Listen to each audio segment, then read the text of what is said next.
നമസ്കാരം. ജയ്ഹിന്ദ് ടിവിയുടെ എല്ലാ മാന്യപ്രേക്ഷകർക്കും ജയ്ഹിന്ദിന്റെ തത്സമയ ആരോഗ്യ പരിപാടിയായ മെഡിടോക്കിലേക്ക് സ്വാഗതം.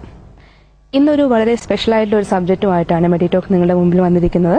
സാധാരണയായി നമ്മൾ ഒരുപാട് കാര്യങ്ങൾ ഡിസ്കസ് ചെയ്തിട്ടുണ്ട് ഈ പരിപാടി. ഒരുപാട് എപ്പിസോഡ്സിൽ നമ്മളിപ്പോൾ ഹാർട്ടിന്റെ കാര്യമായാലും ലങ്സിന്റെ കാര്യം, ലിവർ ആയാലും ബ്രെയിൻ ആയാലും ബോഡിയിൽ ഇനി ഡിസ്കസ് ചെയ്യാൻ ഓർഗൻസ് ഒന്നും തന്നെ ബാക്കിയില്ല. എല്ലാ ഡോക്ടേഴ്സിനെയും സ്പെഷ്യലിസ്റ്റിനെയൊക്കെ കൊണ്ടുവന്ന് ഡിസ്കസ് ചെയ്തിട്ടുണ്ട്.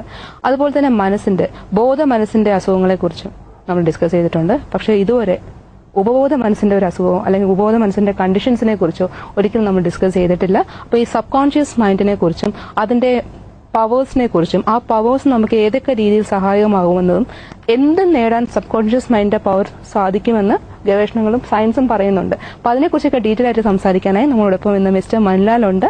അദ്ദേഹം ഒരു സബ് കോൺഷ്യസ് മൈൻഡ് ട്രെയിനറാണ്, അതുപോലെ തന്നെ സക്സസ് കോച്ചാണ്, സക്സസ് ഗുരുവാണ്. അപ്പൊ അദ്ദേഹത്തെ നമുക്ക് സ്വാഗതം ചെയ്യാം. നമസ്കാരം സർ, നമ്മുടെ ഷോയിലേക്ക് സ്വാഗതം. ശരിക്കും ഞാൻ ഇപ്പം കേട്ടിട്ടുണ്ട്, നമ്മൾ ഏറ്റവും കൂടുതൽ ഒരു മനുഷ്യൻ ഉപയോഗിക്കുന്നത് അയാളുടെ കോൺഷ്യസ് മൈൻഡാണ്. അപ്പോൾ 90% അല്ലെങ്കിൽ 94% ഒക്കെ മിക്കവാറും ഉപയോഗിക്കുന്ന കോൺഷ്യസ് മൈൻഡാണ്. ബാക്കി ഒരു 10% താഴെ മാത്രമേ സബ് കോൺഷ്യസ്, അതും വളരെ ചില്ലറ കാര്യങ്ങൾ ചെയ്യാൻ വേണ്ടി മാത്രമേ സബ് കോൺഷ്യസ് ഉപയോഗിക്കാറുള്ളൂ. ശരിക്കും ഈ പറയുന്ന ഈ സബ് കോൺഷ്യസിന്റെ ശരിക്കുള്ള പവർ എന്താണ്? സബ് കോൺഷ്യസ് മൈൻഡ് പവർ എന്ന് പറഞ്ഞു കഴിഞ്ഞാൽ ഒരു വ്യക്തിക്ക് എന്ത് അച്ചീവ് ചെയ്യണമെങ്കിലും അത് സബ് കോൺഷ്യസ് മൈൻഡ് ആണ് ചെയ്യുന്നതെന്ന് വേണമെങ്കിൽ പറയാം. എന്ത് അച്ചീവ് ചെയ്യണമെങ്കിലും, അതായത് അതിലൊരു എക്സെപ്ഷൻ ഇല്ല എന്ന് തന്നെ പറയാം. എന്തും നമുക്ക് സബ് കോൺഷ്യസ് മൈൻഡിന്റെ പവർ കൊണ്ട് അച്ചീവ് ചെയ്യാൻ പറ്റും. എന്തും അച്ചീവ് ചെയ്യുന്ന സബ് കോൺഷ്യസ് മൈൻഡിന്റെ പവർ കൊണ്ടാണ്. ഓക്കെ. അപ്പൊ സാർ ഈ പറയുന്നപ്പോ എന്താണ് ആ ഒരു എന്തൊക്കെ കാര്യങ്ങൾ നമുക്ക് അച്ചീവ് ചെയ്യാൻ സാധിക്കും? ശരിക്കും എന്ത് വേണമെങ്കിലും എന്ന് പറയാം. ഭൂമിയുടെ താഴെ നമുക്ക് അച്ചീവ് ചെയ്യണമെന്ന് ആഗ്രഹമുള്ള ഏത് കാര്യവും അച്ചീവ് ചെയ്യാനായിട്ട് നമ്മൾ സബ് കോൺഷ്യസ് മൈൻഡ് ഉപയോഗപ്പെടുത്തുന്നത് വഴി സാധിക്കും. അത് നമ്മൾ അറിഞ്ഞുകൊണ്ടാണോ ഉപയോഗപ്പെടുത്തുന്നത്, അറിയാതെയാണോ ഉപയോഗപ്പെടുത്തുന്നത് എന്നുള്ളത് നമ്മുടെ ചോയ്സ് ആണ്. അപ്പൊ സാർ, നമ്മളിപ്പോ നമ്മുടെ സൊസൈറ്റിയിൽ തന്നെ ഒരുപാട് സക്സസ്ഫുൾ ആയിട്ടുള്ള പേഴ്സൺസിനെ കാണാറുണ്ട്. എന്നാൽ അധികം എത്ര പ്രയത്നിച്ചാലും സക്സസ് വരാത്ത ആൾക്കാരെയും കാണാറുണ്ട്. ചില ആൾക്കാർക്ക് നമ്മൾ പറയും അവൻ ഭയങ്കര ഭാഗ്യമാണ്, അല്ലെങ്കിൽ പെട്ടെന്നാണ് അവൻ പൈസ ഉണ്ടായി, പെട്ടെന്നാണ് അവന് IAS കിട്ടിയത്, പെട്ടെന്നാണ് അവന് സക്സസ് ഉണ്ടായി എന്നൊക്കെ പറയും. അപ്പൊ ശരിക്കും അതും ഈ സബ് കോൺഷ്യസ് മൈൻഡിന്റെ പവറും തമ്മിൽ ബന്ധമുണ്ടോ? തീർച്ചയായിട്ടും. ഞാൻ പറഞ്ഞല്ലോ, ഒരു വ്യക്തിയുടെ സബ് കോൺഷ്യസ് മൈൻഡ് ആണ് ആ വ്യക്തി അച്ചീവ് ചെയ്യിക്കുന്നത്. അത് അവരെ കോൺഷ്യസ് ആയിട്ടാണോ ചെയ്തത് അതോ കോൺഷ്യസ് അല്ലാതെയാണോ ചെയ്തത് എന്നുള്ളത് ചിലപ്പോൾ അറിയാൻ പറ്റത്തില്ലായിരിക്കും. അപ്പൊ നമുക്കൊരു പർട്ടിക്കുലർ ആയിട്ടുള്ള ഒരു കാര്യം അച്ചീവ് ചെയ്യണമെന്നുണ്ടെങ്കിൽ ചിലപ്പോൾ അത് കോൺഷ്യസ് ആയിട്ട് നമ്മളെ സബ് കോൺഷ്യസ് മൈൻഡ് യൂട്ടിലൈസ് ചെയ്യാൻ പറ്റില്ല. അത് തീർച്ചയായിട്ടും സാധിക്കും. ഓക്കെ. അപ്പൊ സാർ, ഇപ്പൊ ശരിക്കും ഇപ്പൊ സാറ് പറഞ്ഞു, വളരെ ഞാൻ തുടക്കത്തിൽ ഞാൻ ഒരു വായിച്ചിട്ടുണ്ട്, വളരെ കുറച്ച് കാര്യങ്ങൾക്ക് നമ്മൾ സബ് കോൺഷ്യസ് മൈൻഡ് യൂസ് ചെയ്യാറുള്ളൂ. എന്തൊക്കെ കാര്യങ്ങൾക്ക് സാധാരണ യൂസ് ചെയ്യുന്നത്? കുറച്ച് കാര്യങ്ങൾക്കല്ല സബ് കോൺഷ്യസ് മൈൻഡ്. സാധാരണ ഒരു മനുഷ്യനാണെങ്കിലും അല്ല വളരെ സക്സസ്ഫുൾ ആയിട്ടുള്ള വ്യക്തിയാണെങ്കിലും അവരുടെ സബ് കോൺഷ്യസ് മൈൻഡ് അറിഞ്ഞോ അറിയാതെയോ പ്രവർത്തിക്കുന്നുണ്ട്, ഉപയോഗിക്കുന്നുണ്ട്. പക്ഷേ വളരെ സക്സസ്ഫുൾ ആയിട്ടുള്ള വ്യക്തികൾ പലരും ഈ സബ് കോൺഷ്യസ് മൈൻഡിന്റെ കഴിവുകൾ അറിഞ്ഞ് അത് നന്നായിട്ട് ഉപയോഗപ്പെടുത്തിയിട്ടുണ്ട്. അപ്പൊ ശരിക്കും സാധാരണ ഒരു വ്യക്തിക്ക്, അല്ലെങ്കിൽ ഇപ്പൊ സാറി പറഞ്ഞ സബ് കോൺഷ്യസ് മൈൻഡിന്റെ പവർ അറിയണം എന്ന് നിർബന്ധമില്ല, അയാൾക്ക് എന്തുകൊണ്ടാണ് ഉപയോഗിക്കാൻ സാധിക്കാത്തത്? ഒന്ന്, അയാളുടെ അറിവില്ലായ്മ ആയിരിക്കാം. രണ്ട്, സബ് കോൺഷ്യസ് മൈൻഡ് എങ്ങനെ ഉപയോഗിക്കണമെന്ന് അറിയാത്തതായിരിക്കാം. മൂന്ന്, സബ് കോൺഷ്യസ് മൈൻഡിന്റെ പവേഴ്സ് എത്രത്തോളം ഉണ്ടെന്നും അത് യൂസ് ചെയ്യുകയാണെങ്കിൽ എത്രത്തോളം അച്ചീവ് ചെയ്യാൻ പറ്റും എന്നുള്ളതും അറിയാത്തതായിരിക്കാം. അപ്പൊ ശരിക്കും അതെങ്ങനെ നമുക്ക് ഉപയോഗിക്കാം?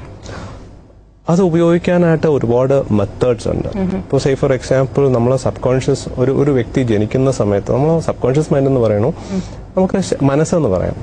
ഇപ്പോ ഒരു വ്യക്തിക്ക് രണ്ട് തരത്തിലുള്ള മനസ്സുണ്ടെന്ന് വേണമെങ്കിൽ പറയാം. ഒന്ന് കോൺഷ്യസ് മൈൻഡ് അല്ല ബോധ മനസ്സെന്ന് പറയും.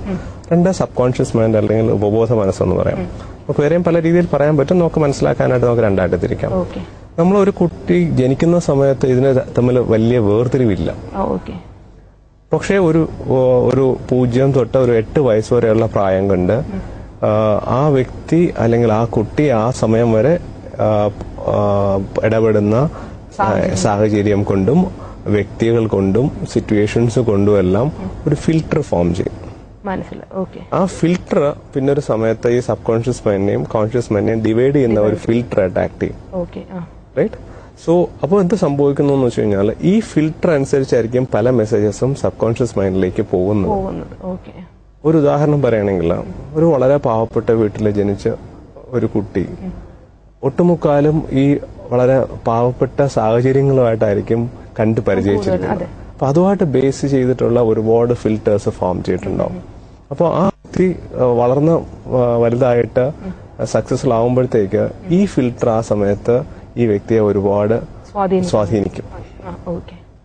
എന്താ സംഭവിക്കാന്ന് വെച്ച് കഴിഞ്ഞാൽ ഒരു സാധാരണ വീട്ടിൽ ജനിച്ച ഒരു കുട്ടി അകത്തോട്ട് എടുക്കുന്ന മെസ്സേജ് എന്ന് പറയുന്നത് പഠിച്ച് നന്നായിട്ട് നല്ല മാർക്ക് വാങ്ങി നല്ലൊരു ജോലി കിട്ടി, റൈറ്റ്, വളരെ സന്തോഷമായിട്ട് ജീവിക്കണമെന്നാണ്.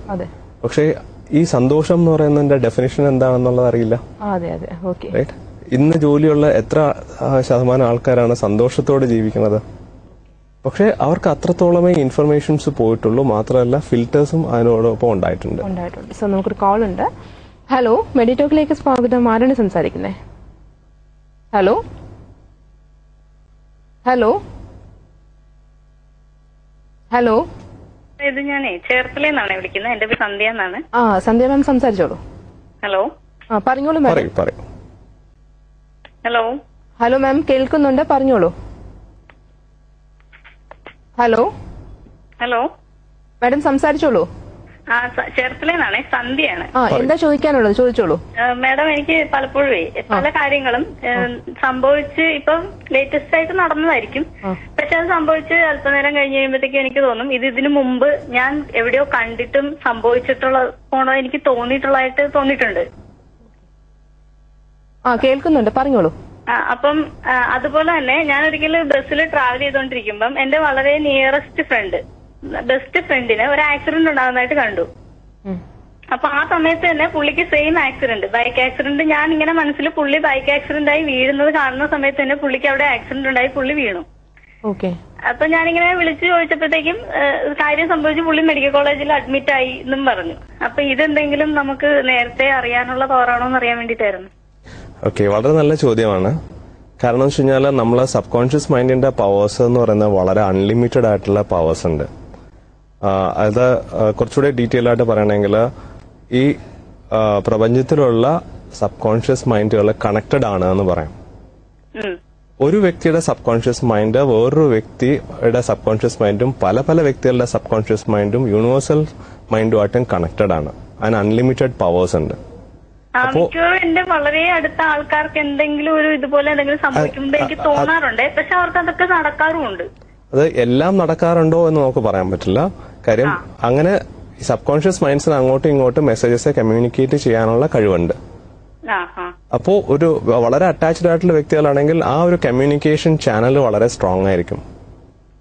അതായിരിക്കും ഇങ്ങനത്തെ ഇൻഫർമേഷൻസ് കിട്ടുന്നത്. പക്ഷെ അത് എത്രത്തോളം ആ ഇൻഫർമേഷൻസ് കറക്റ്റ് ആണ് എന്നുള്ളത് ആ വ്യക്തികളെ ആശ്രയിച്ചിരിക്കും. ചിലപ്പോ ഹാലുസിനേഷനും വരാം. ആണല്ലേ? അപ്പൊ അതുപോലെ തന്നെ ഞാൻ ഒരിക്കലും പോയിട്ടില്ലാത്തൊരു സ്ഥലം, പക്ഷെ ആക്സിഡന്റലി ഞാനിപ്പോ ആ സ്ഥലത്തൂടെ ട്രാവൽ ചെയ്യുവാണെങ്കിൽ, പക്ഷെ ഇതിനു മുമ്പ് ഞാനിത് സ്വപ്നം കണ്ടിട്ടുണ്ട്, ഈ സ്ഥലം ഞാനിങ്ങനെ ട്രാവൽ ചെയ്യുന്നതായിട്ട്. അപ്പൊ എനിക്ക് തോന്നുന്നു അയ്യോ ഇത് ഇപ്പൊ ട്രാവൽ ചെയ്ത് കഴിഞ്ഞത് കൊണ്ട് എനിക്ക് തോന്നുന്നതാണോ അതോ നേരത്തെ തന്നെ ഞാനിത് സ്വപ്നം കണ്ടിരുന്നതുകൊണ്ടുള്ള ഒരു ഇതാണോ എന്ന് അറിയാൻ വേണ്ടിയിട്ടായിരുന്നു. അത് പറയണമെങ്കിൽ കുറച്ചുകൂടെ ഡീറ്റെയിൽഡ് ആയിട്ട് പറയേണ്ടി വരും. അതിന് സബ് കോൺഷ്യസ് മൈൻഡ് മാത്രം പോരാ. കാര്യം എനിക്ക് മിക്കവാറും ഇങ്ങനെ ഞാൻ ആ സംഭവം കഴിഞ്ഞു കഴിയുമ്പോഴാണ് ഞാൻ ഇതിനു മുമ്പേ ഇത് കണ്ടിട്ടുണ്ടല്ലോ എന്നെനിക്ക് ഓർമ്മ വരുന്നത്. അതാ പറഞ്ഞത്, അതിന് പല കാരണങ്ങൾ വരാം. അതിന് ഒരു കാര്യം വെച്ച് കഴിഞ്ഞാൽ നമ്മൾ സോളുമായിട്ട് കണക്ട് ചെയ്തിട്ടൊക്കെ ഇതിന് ഉത്തരം പറയേണ്ടി വരും. കാര്യം സോൾസ് കണ്ടിന്യൂസ് ആണെന്ന് പറയും. അതിന് സോൾസിന് ഇതിനു മുമ്പ് പാസ്റ്റ് ലൈഫ് ഉണ്ടായിരുന്നു എന്ന് പറയും. പാസ്റ്റ് ലൈഫിന്റെ മെമ്മറീസ് ഇപ്പോഴത്തെ ലൈഫിൽ ചിലപ്പോ ഉണ്ടായെന്ന് വരാം. ഒരുപാട് ഇങ്ങനത്തെ കാര്യങ്ങളൊക്കെ റിപ്പോർട്ട് ചെയ്തിട്ടുണ്ട്. അപ്പോ ഈ പറഞ്ഞ പോലെ ഒരു സ്ഥലത്തൂടെ പോകുമ്പോഴത്തേക്ക് അത് നേരത്തെ കണ്ടിട്ടുണ്ട് എന്ന് തോന്നുന്നത് ചിലപ്പോ ഈ പാസ്റ്റ് ലൈഫുമായിട്ട് കണക്റ്റഡ് ആയിരിക്കാം. തീർച്ചയായിട്ടും നമ്മളെ സബ് കോൺഷ്യസ് മൈൻഡ് യൂട്ടിലൈസ് ചെയ്യാനായിട്ട് ഒരുപാട് മെത്തേഡ്സ് ഉണ്ട്. ഒറിജിനൽ ശരിക്കും നമുക്ക് അങ്ങനെ തോന്നാണോന്നൊന്ന് രണ്ട് കാര്യമുണ്ട്. നമ്മളെ സബ് കോൺഷ്യസ് മൈൻഡ് മനസ്സിലാക്കാനായിട്ട് ഉപയോഗിക്കുന്ന എന്ന് പറയുന്ന ഒരു കാര്യം, സബ് കോൺഷ്യസ് മൈൻഡ് നമുക്ക് ഡെയിലി ലൈഫിൽ പ്രയോജനം ഉണ്ടാകുന്ന രീതിയിൽ ഉപയോഗിക്കാൻ പറ്റുന്നതും നോക്കുകയാണെങ്കിൽ ഞാൻ പറയും സബ് കോൺഷ്യസ് മൈൻഡ് ഡെയിലി ലൈഫിൽ നമുക്ക് സക്സസ് ഉണ്ടാക്കാനായിട്ട് ഉപയോഗിക്കാൻ പറ്റുമെങ്കിൽ അത് വളരെ നന്നായിരിക്കും. വെറുതെ മനസ്സിലാക്കാനായിട്ട് ഉപയോഗിക്കുന്നതിനേക്കാളും ഫോർ ദാറ്റ് മാറ്റർ നമ്മൾ ഏത് ഗോളും അച്ചീവ് ചെയ്യാനായിട്ട് നമ്മൾ സബ് കോൺഷ്യസ് മൈൻഡ് യൂട്ടിലൈസ് ചെയ്യാൻ പറ്റും. അതിനെക്കുറിച്ച് മനസ്സിലാക്കിയിട്ട് അതിനെക്കുറിച്ചൊന്ന് പ്രവർത്തിക്കാൻ പറ്റുന്നുണ്ടെങ്കിൽ തീർച്ചയായിട്ടും അതായിരിക്കും ഏറ്റവും നല്ലത്.